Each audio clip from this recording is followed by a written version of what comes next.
Apa gunanya? Tolong lihat ayat yang ketiga.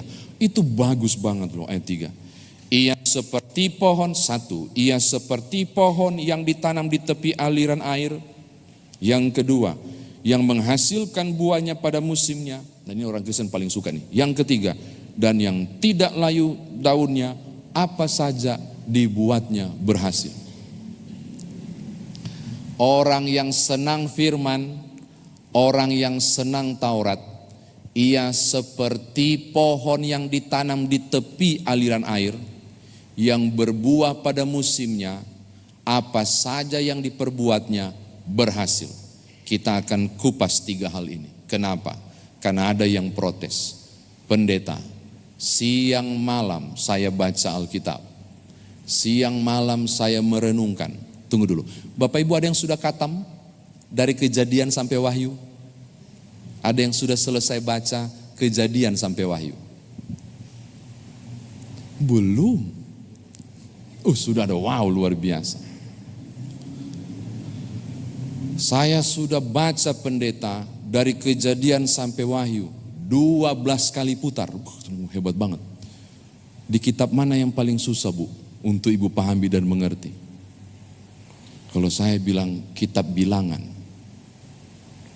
Maka suku ini, suku itu, suku ini dicacah jiwa kan. Dan itu penuh dengan nama. Apaan ini? Saya tidak mendapatkan apa-apa. Ada yang bilang begitu. Lalu mana janji Tuhan? Saya diberkati, kata orang itu. Padahal saya sudah merenungkan firman siang dan malam. Bilang katanya seperti pohon ditanam di tepi aliran air. Mana? Nggak ada perubahan. Bisnisku biasa saja. Ada yang alami nggak? Anak-anakku masa depannya begitu-begitu aja.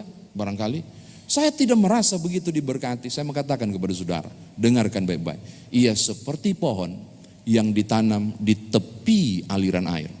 Tolong perhatikan kata tepi aliran air. Bukan di tengah pusat mata air. Di tepi aliran air berarti akarnya harus bergerak untuk mencapai pusat air dan menyedotnya. Berkat ini tidak instan jatuh lalu engkau kecap. Engkau harus mengupayakannya menjadi penggenapan yang Tuhan janjikan. Karena banyak orang berpikir mujizat itu jatuh dari langit. Oh enggak, akar itu harus bergerak sampai dapat titik airnya dan dia sedot energinya.